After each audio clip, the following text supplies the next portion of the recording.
subject of Super Mario Brothers, or even Super Mario in general, could have different types of topics that we could choose from.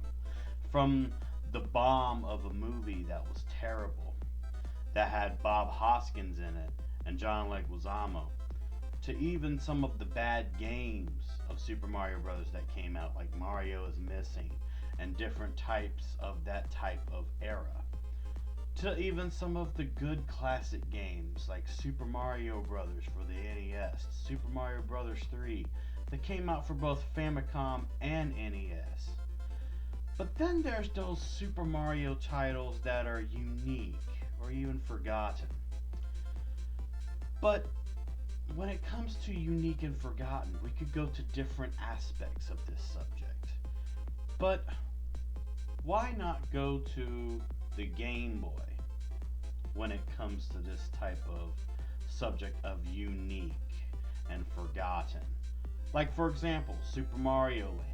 Super Mario Land was just a very, very interesting game that came out for the Game Boy, where basically it was Mario and he was trying to save not Princess Peach, but Princess Daisy, which that was an interesting little change right there. But then there was the spiritual successor of Super Mario Land, and it's going to be the game that I will be talking about today, which is Super Mario Land 2, the 6 Golden Coins. Super Mario Land 2, the 6 Golden Coins. A very interesting game too, considered my favorite Super Mario game of all time. Aside from Super Mario Bros. 3, which is considered my second favorite game of all time when it comes to Super Mario Bros. Period. What is it about a Game Boy game that makes it better to me than an NES game that was mostly the dominant species of the Super Mario franchise? See, when you think of Super Mario, you think of the console or main console type games. To stuff that came out for the NES, to the Super Nintendo, to even the N64 and the well-known Super Mario 64. But like I said, what makes this game, Super Mario Land 2, the 6 Golden Coins, one of my favorite games?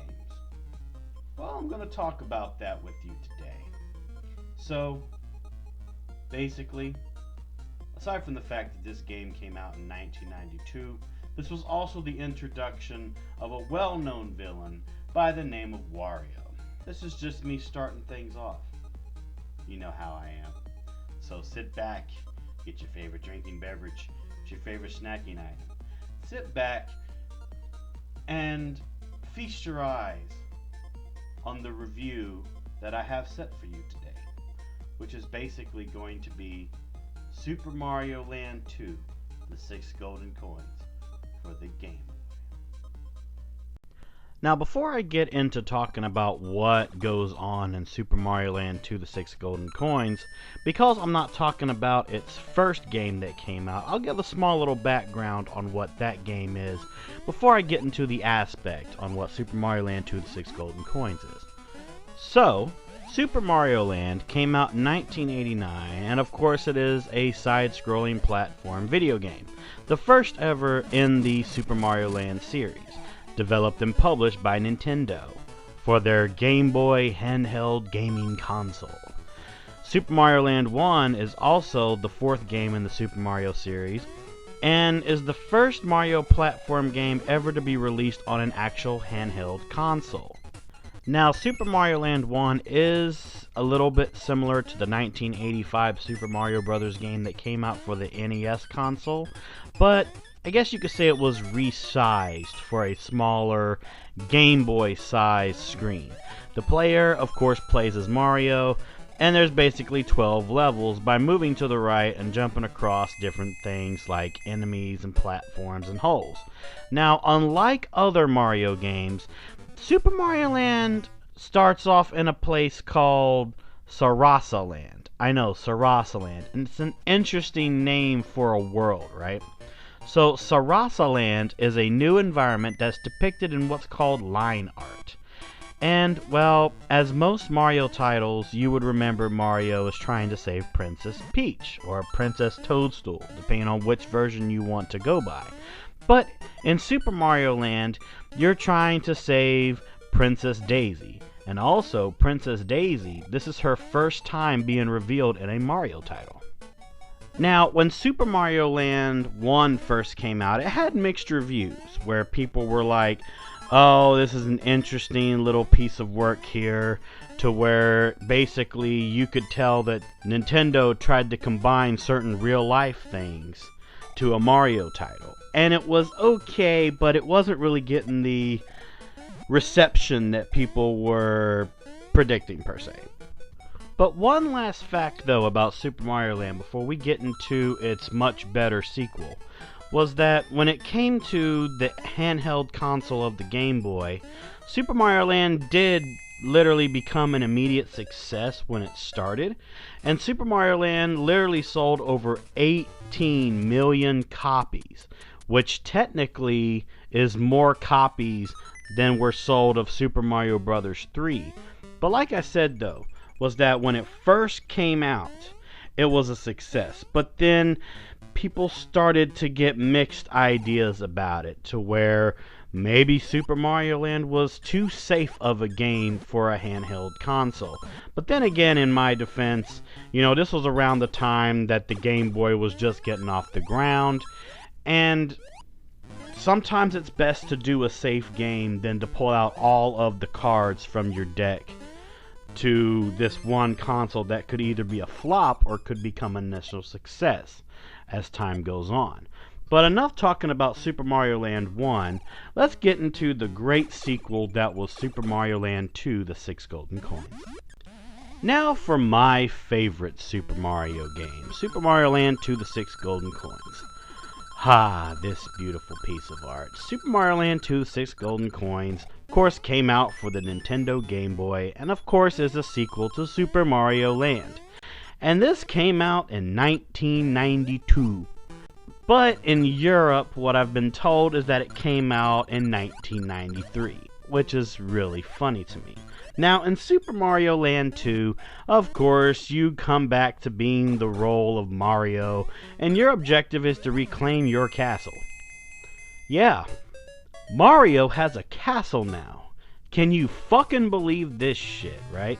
It's like, how the fuck does a plumber end up getting his own fucking castle? Well, I'll tell you this, is if there's a plumbing problem in the castle, at least he can take care of it faster than regular person calling, what's the name of that type of person? Oh yeah, a plumber.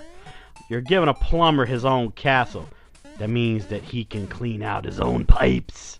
But anyways, your main objective is to reclaim your castle. And it's been stolen by a villain, also known as an antagonist, by the name of Wario. And yes, this is the game that introduces Wario to the Super Mario franchise. Can you believe that it happened in a Game Boy game? Wow, fuck me. So anyways, there's a magical seal, though, that's placed on the castle entrance that Wario put there on Mario's castle. And it can only be unlocked by collecting the 6 golden coins.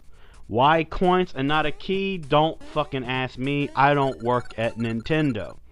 But now, the castle, of course, is guarded by henchmen, specifically called Wario's henchmen. And they're in various different locations of Mario Land. Now, the thing about this, though, is that this Mario Land kind of reminds you of like the type of feel that Super Mario Bros. 3 kind of had in a way, but a little bit different. It was like a combination of the select screen from Super Mario Bros. 3 to the select screen of Super Mario World. And I thought that was a very interesting little concept that they came up with. But, like I said, there's henchmen all around different locations in Mario Land, and basically Mario has to go through all these guys to get these coins. And Mario's quest revolves around, of course, retrieving all of these golden fucking coins in order to regain access to his castle and defeat Wario. This fat fucking bastard. Yes. And of course, as people know, like I said before, Super Mario Land 2 is the debut of Wario, and he becomes the protagonist of the spin-off Mario series.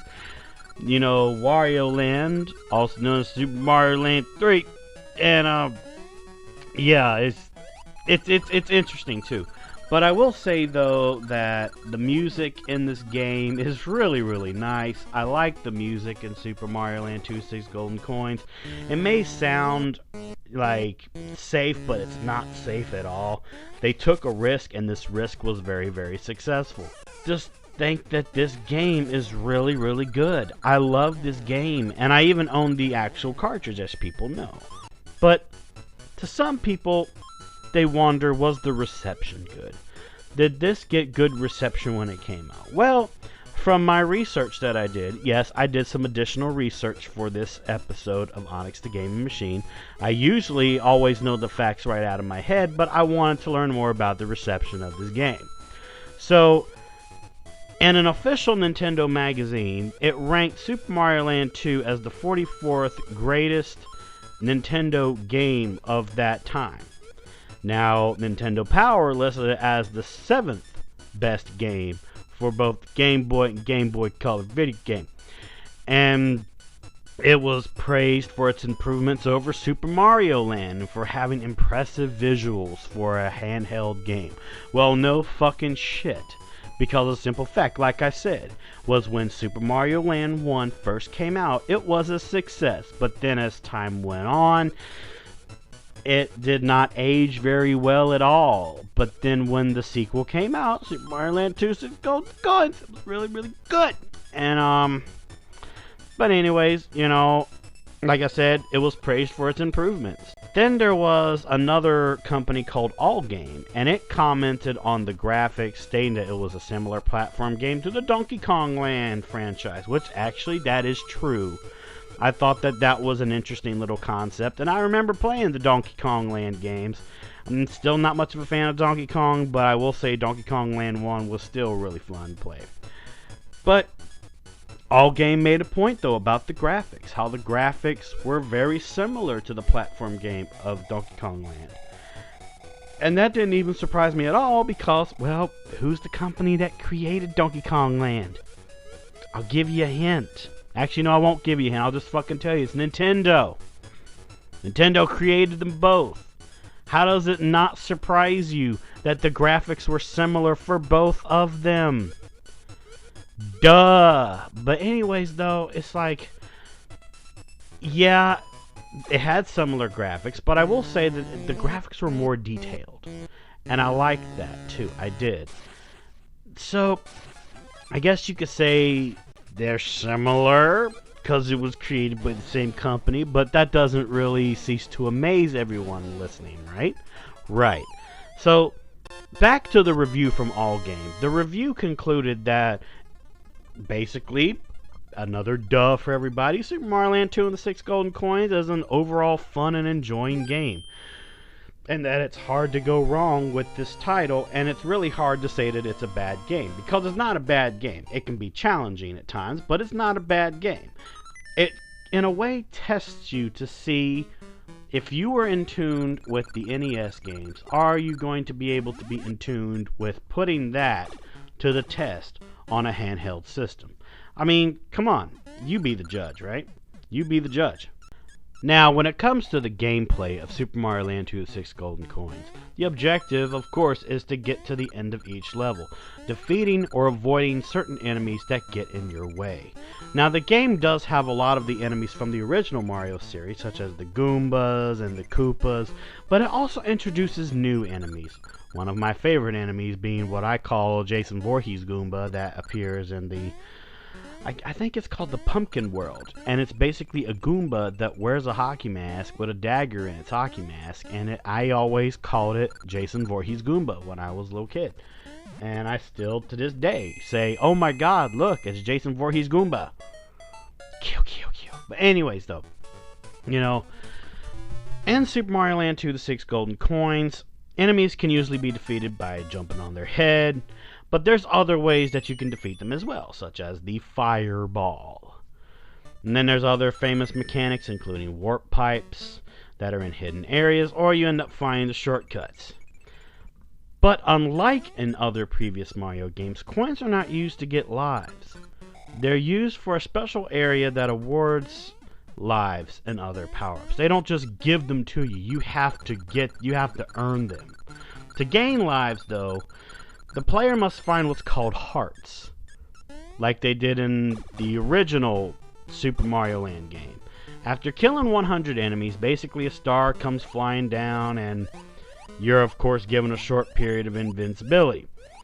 The star can also be found in other places in the game as well, and while being invincible, the fifth and each subsequent enemy that you kill will provide you one life. It is very, very overwhelming to try and get used to this game, but it's not really in terms of remembering what to do. It's in terms of the fact that you'll learn as you do trial and error with the game. You know, you will. But there's some other things you need to know. Was that yes, there are 12 main levels of this game. 12 main levels in terms of the parts of Super Mario Land you go through in all. However, there are secret levels that can only be accessed by finding alternative exits in those regular levels. So if you were to do the math, technically, you know, there would be about 32 levels in all. Crazy, huh, right? Now, of course, each zone has its own boss, which must be defeated to get one of the 6 coins. And if the player loses all of his lives, all 6 coins are returned to the boss. Sounds shitty, but it makes sense. Now, one last thing I want to talk about is the power-ups. Okay, now Super Mario Land 2 features 3 returning power-ups, which is the Super Mushroom, the Fire Flower, and Starman. Of course, the Super Mushroom increases Mario's size, Fire Flower gives him the ability to shoot fireballs, and Starman turns him invincible. Duh, right? But there's added power-ups that I really, really like as well. One of them being a magic carrot that turns Mario into a bunny. Yep, he turns into a bunny. And not only can Mario jump higher with this bunny power-up, if you press the jump button repeatedly by holding it, you know, just by holding it down, he can do a slow descend down. And I just absolutely love that. I love that to death. You know, I'd say this is the only game that really brings up the bunny power-up. And I really like it, actually. Because just think about that for a minute. Mario with some fucking bunny ears, man. I mean, you can't say that that doesn't sound cool in some kind of way. But do I recommend this game to any gamer? Well, it really just depends on what types of games you like. Like, for example, if you're into Mario games, yes, this is a game that I believe you would actually enjoy. Do I recommend you play the first game than this game? That's entirely up to you, because, to be honest with you, you don't really need to play Super Mario Land 1 in order to understand Super Mario Land 2: The 6 Golden Coins, because they've literally made the game more advanced in Super Mario Land 2: The 6 Golden Coins versus the game that came before it that started it all. So, if you are a Mario Brothers fan, I do recommend that you play this game at least once so you know the caliber of power that the Game Boy can actually give you in terms of entertainment. But really, it's just up to the person listening to this review, listening to the sound of my voice. Do you like Super Mario Brothers? Do you like Nintendo? Do you like things that are based around the past, but with an upgraded kind of feel, but doesn't linger too much away from the actual love you have for the series? Then yes, Super Mario Land 2: The 6 Golden Coins is definitely a game that you should play at least once in your life. Me, Ever since I played that game the first time ever on a Game Boy console, I felt right at home when I played it. See, I love Super Mario Bros. 1 for the NES. I especially love Super Mario Bros. 3 for the NES and Famicom. But there's something about Super Mario Land 2: The Six Golden Coins that always makes me go back to that game more than Super Mario Bros. For NES and Super Mario Bros. 3.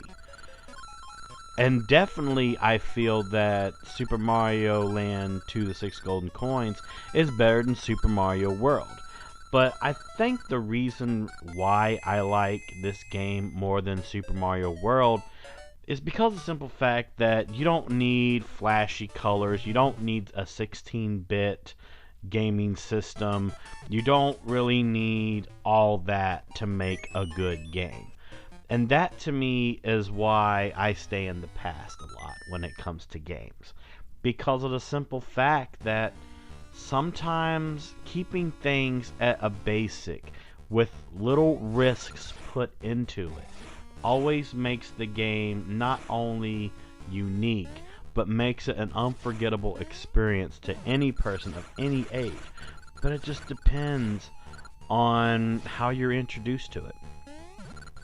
So, do I recommend this game to anyone? Yes, I do. I recommend anyone to at least play it once in their life to get a feel on if they really like this type of aspect in a Mario title. So, yeah. Who would have ever thought that a game for a handheld console would probably be better than its origins that it started from main consoles? So everyone, thank you so much for watching this episode of Onyx The Gaming Machine. If you enjoyed what you saw today, click that like button, leave a comment down below. If you're watching this on VidMe, upvote this video. Let me know what your favorite Super Mario game is and why it's considered your favorite. So, as always, thank you so much for watching.